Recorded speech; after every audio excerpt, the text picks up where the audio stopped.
Everyone, welcome to Moji Films YouTube channel. Please like, subscribe and comment on this video and get buckled in for the ride we're about to take while we discuss Apple's attempt at artificial intelligence. I'm going to break it down into 3 segments: its great features, its actual usefulness, and my concerns with their actual attempt and what it really means. I also, by the way, feel free to skip through the different segments as the YouTube thing allows. I think it still allows, but skip through them to the part that you want to watch the most. Now, the first big change is Siri, because Siri is finally an actual thing, actual feature that you can use your phone, no longer a gimmick feature. Now it actually understands questions. It doesn't say, oh, search on the net. It actually does things on device.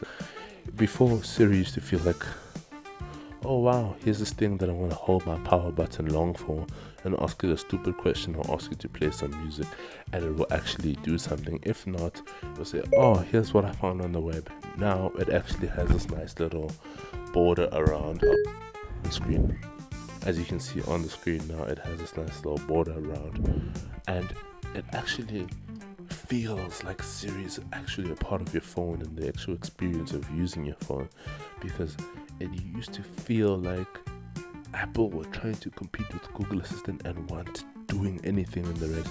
Now they're actually doing something. They're actually catching Google Assistant. They're not there yet, let's not lie, they're not there yet, but they are almost there. They are still fighting. For those who are interested in Google Assistant and virtual voice assistants, iOS 18.1 has nailed it with Apple Intelligence. Try it and you won't regret it. This next feature I actually use quite a lot. It's called Reduce Interruptions Focus Mode. It's basically D&D with AI. Basically, it still allows all calls to come through. It allows you to answer all your calls that come through from known contacts, and it now silences all notifications unless the AI scans over all your notifications and is able to say, hey, maybe this might be important, let me make it a push notification, and you'll be notified of that immediately. And this really helps reduce the amount of time that you spend on your phone and the amount of time that you're actually looking at useless notifications that could have been in your evening summary, like for me they are, or in your morning summary. Now you actually have a less invasive version of D&D, because D&D sometimes felt like it was too much. It felt like it was doing a bit too much. Now it actually feels like Reduced Interruptions is making up for those shortfalls, where it's pushing your important notifications and it's letting all that other useless stuff that you could reply to at a later time stay there and wait until later. The next feature is one Androids have had for a very long time, which is something that I, as a photographer or videographer, really love the most, because it helps you clean up those pictures that you're not really happy with this one thing being in there. And the feature is called Cleanup. It cleans up, it basically intelligently scans over all the picture and is able to remove one piece. Like if you have a random thing in there, I'll put an example on screen. It takes that small object in the background, removes it, and masks it to look like the rest of the background, so that you don't have a specific thing that's one specific thing that's ruining your picture.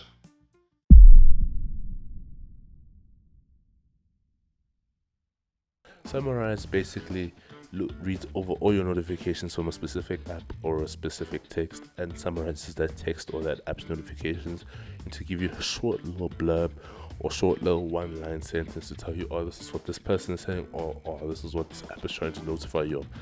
This helps a lot for me in terms of banking, because my banking notifications are always long and long-winded. Now I can just see, oh, however much reserved for this, however much reserved for this, total balance left. It's easier. It reduces the total amount of time I have to spend on my phone, and it's just great. Now, the summarize feature is also used in other facets of the phone, with your emails, with you being able to select the long text like articles and such and passages to read through, and it helps you understand that, okay, this is what this piece of text is trying to say, this is what this passage is trying to say, this is what this email is trying to warn you of.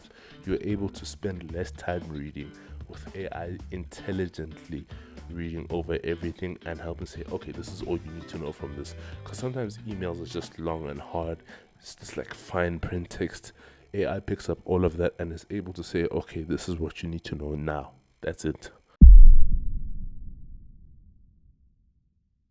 The outstanding feature I'll briefly touch on is the writing tools feature. It includes a feature that I was talking about earlier, the summarize feature. It's basically an all-in-one, it's like a jack of all trades kind of feature where you are able to do so many things, such as let the AI proofread your text. If you're writing an email, let the AI rewrite your text in a different register, such as formal, casual, semi-casual. It is also able to read a whole text, make it into key points as a summary, like there's different ways to summarize things, able to create tables, and I'll list the rest of the features literally right here.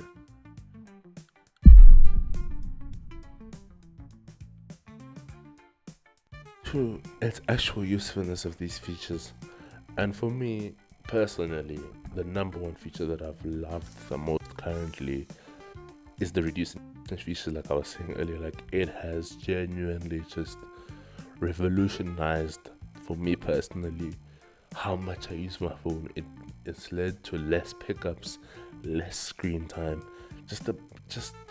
I'm able to use, even though it is an expensive tool, I'm able to use such a thing that is so addictive in our current society to such a lesser extent to actually be like, okay, like for me personally, I have my mom's text, my family text to come through first because those are actually kind of important, and it's able to read over all my work emails, my work texts, and be like, okay, respond to this now, don't respond to it later, which is something that I really appreciate from the reduce interruptions feature.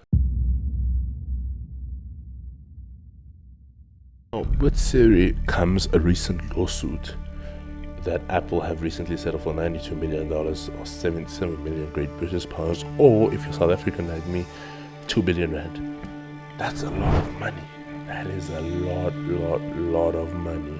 What is the lawsuit about? It's about Apple selling your Siri recordings that are activated accidentally, like in places where you didn't say "Hey Siri," where sometimes you hold the power button too long and it starts listening.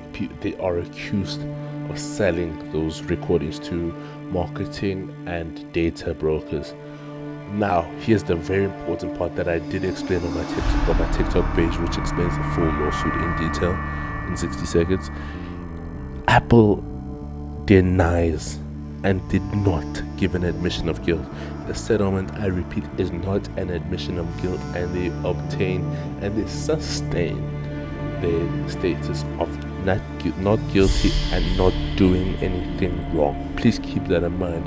I don't want to end up in that lawsuit as well.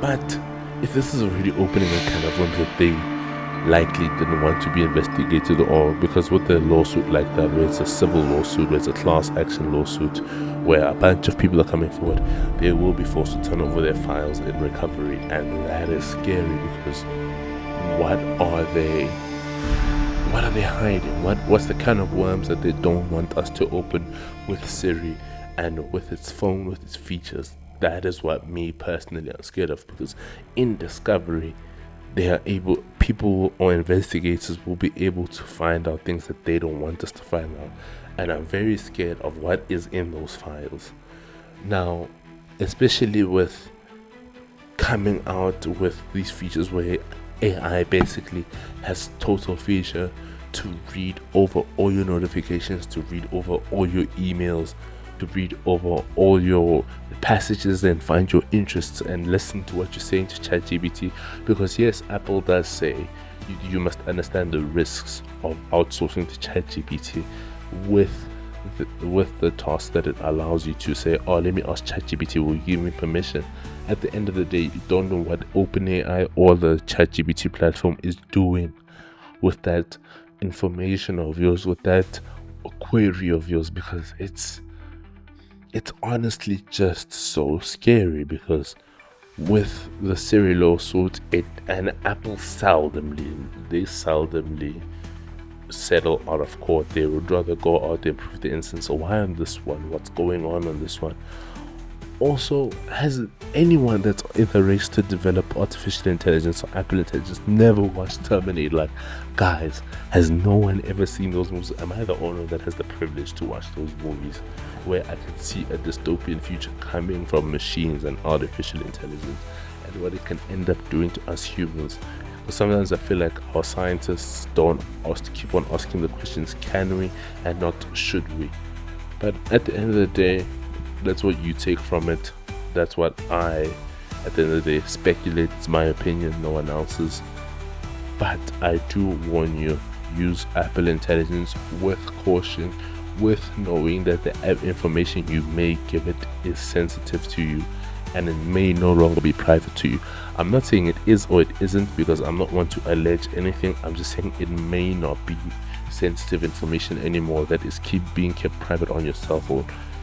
Unscrupulous and bad actors do exist out there. Let's not act like they don't. But with that, do update your phone to Apple Intelligence. Have some fun with its features, because I really did have some fun and it's now part of my everyday life. Please be sure to like, subscribe and comment on this video what's your favorite Apple Intelligence feature if you do use it. But I will touch on one thing. You do need an iPhone 15 Pro or 16 series above to use Apple Intelligence. So to all my normal 15 or below users, my bad, bro. You can't get this one, my bad. You need to have one of the Pro, the A17 Pro or the A18. And if you want a quick and understandable tutorial on how to activate Apple Intelligence on your iPhone 15 Pro or above, please go to my TikTok. I have a full, in-depth, quick tutorial on how to do that. Check it out. But guys, thanks so much for watching. Like I said, be sure to like, subscribe, comment your favorite Apple Intelligence feature, and share this video to anyone wondering, is Apple Intelligence a good, bad thing, and explains its features in detail. Thank you so much for watching, and goodbye.